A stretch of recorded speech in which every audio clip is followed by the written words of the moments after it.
There's two questions which are related, so I'll ask these two together. Okay. The first one says, many young Americans seem to have an issue with Nisya, the Vinaya rules about taking dependence on a teacher, and the rules around the student looking after the teacher and living with the teacher. In the Theravada system for bhikkhus, it's 5 years. For bhikkhunis, it's 2 years. Yeah. You know what I'm talking about. Yeah. So it says, what are your thoughts on the importance of taking dependence on a teacher? And the second question is, do you have an equivalent of Nisya practice at your monastery? If so, have you changed anything from the traditional way of holding Nisya in Asia? First of all, I think it's very important. Many young people or older people, it happens with older people too. It's not just the young people come in and they want to learn something about the Dharma and then manage their own practice.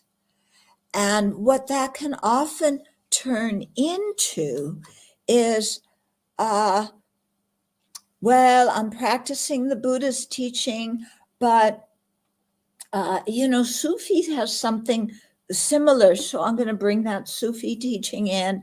And then, doing something with crystals can really help my medicine Buddha practice. So I'll bring crystals and homeopathic medicine in. And, I came from a Jewish background, so let's bring in, I want to bring in the Kabbalah, and Jesus was a bodhisattva, so let's bring in some Christianity. And my teacher used to call that making soup. Okay, you have carrots and celery and onions and you have soup. And that's what some people want their Dharma practice to be. They don't really want to be guided. They want to make soup, which basically, what my opinion is, it winds up giving you a path that completely is ego-pleasing. Yeah. And the idea, the Buddha never was trying to please anybody's ego. In fact, if you really go into the Dharma, your ego starts to squirm, and it squirms bad, and your teacher makes it squirm. Okay? So, when that happens, you have to see, oh, this is part of how I practice the path. Yeah, it's, why am I reacting this way? Why am I resistant? Because it's not pleasing my ego. Yeah, I want to do, I have this idea, I'm going to go out and do a 3-year retreat. I just ordained, or I've studied the Dharma for 2 whole years. I'm going to go off and do a 3-year retreat all by myself up in the, in the cave, with my central heating and my refrigerator and my internet. Can be separated from those in my cave, and I'm going to go up and do my meditation. And they don't want to hear anything from their teacher about what their teacher thinks of that idea. Okay. So, if you practice that way, you get the result of that kind of practice.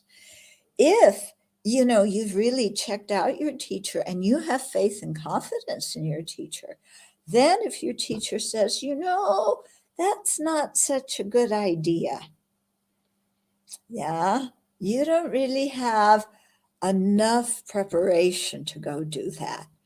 Then you'll listen, and because we have all sorts of ideas about what we want to do. Okay. I mean, I'll give you some personal examples. I've always wanted from the get-go, I want to do retreat. When I first met the Dharma in Nepal and I heard about you can, realize selflessness in this life and, and gain liberation and become a Buddha. It was like, okay, I want to do that this life. I'm going to stay in Asia. I'm going to meditate this life. Okay. So every time I would go to my teacher and say, I want to do retreat, I want to do long retreat, every single time I asked, and I have multiple teachers, every single teacher I asked, when I said, can I do retreat? They said, oh, that's very nice. Go teach. I had no idea to teach. I didn't want to teach. I don't know anything, They said, go teach. Okay, I'll give it a shot.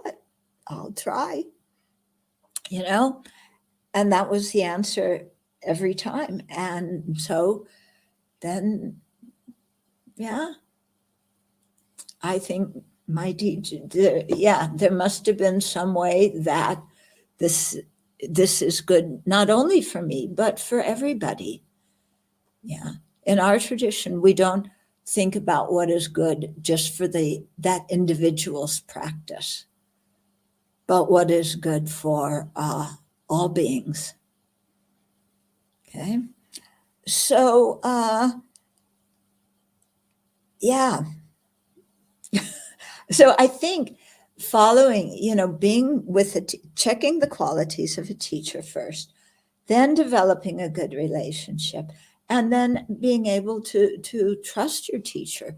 That doesn't mean that everything your teacher says, you say, aye, aye, sir, and, or ma'am, and you go off and do without questioning it. There's been times when my teacher has asked me to do certain things, and I just couldn't do it. And I have to go and say, I'm really sorry, I can't do that. Okay. Not because what they asked me to do was unethical. No, they've never asked that. But because at that point of time, I didn't I didn't have what it I was exhausted, put it that way. I was completely exhausted, and I needed some time to get my strength back. Okay. But other times, for example, this whole thing about teaching, I was asked to lead the meditation course. They always have a big meditation course in the autumn. So I had only been in the Dharma maybe a couple of years, and I was asked to be the Westerner who led the course. And I looked at my teacher. I said, Lama, I can't do that. I don't know enough to help these people. And he gave me a look, and he said, you're selfish.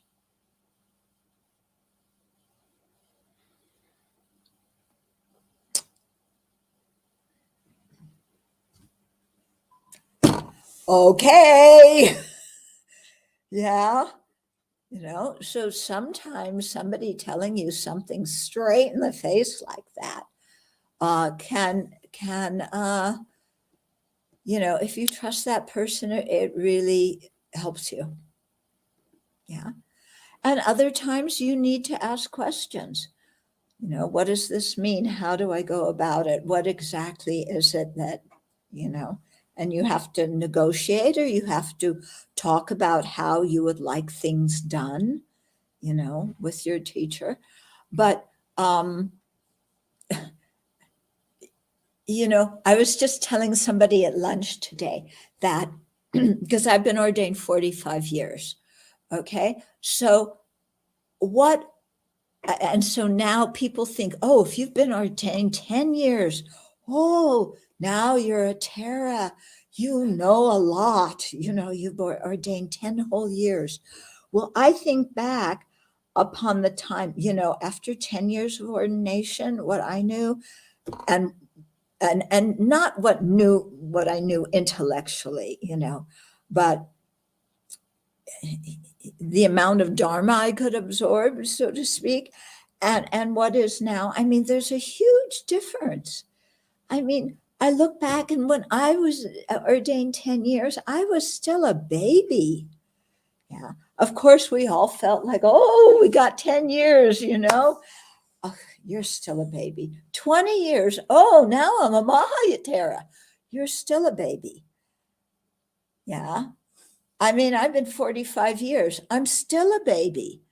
We're always learning. There's always something to develop, to learn, to break through our ignorance in some way or another.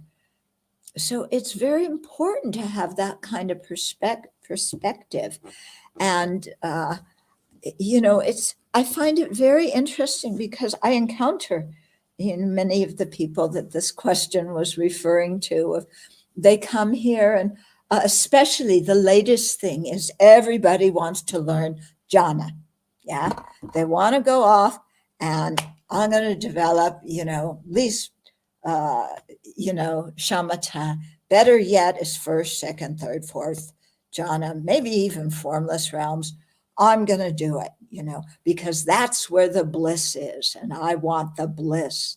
And you need the jhana for every other thing that you're going to do. So I'm just going to do that. And they don't realize that when you try and do shamatha meditation, what happens? All your internal junk comes up. Yeah. You don't just sit down and concentrate. Yeah. All your childhood stuff comes up. All your Dharma questions come up. Yeah. All the mean things people said to you comes up. All the mean things you said to other people comes up. It's like your internal junk you're just vomiting it in your meditation. And if you're new, you have new, what I mean, I don't mean like 1 year, I mean like 10 years or something. If you're new, you don't know how to handle this stuff. What are the antidotes? Yeah, you get completely absorbed in it. And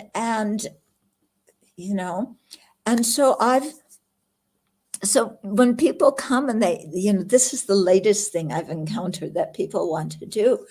And you try to explain, no, you need to have a good foundation on ethical conduct. You need to have a good understanding of the Four Noble Truths.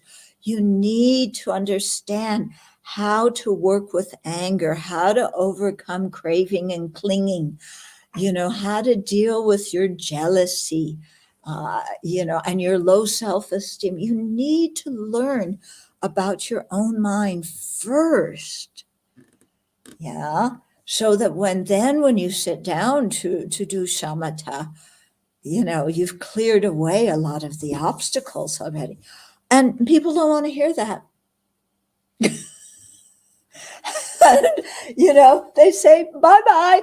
I'm going to go to this monastery where they teach jhana. I'm going there. And I say, okay, that's fine. If that's what you want, go ahead.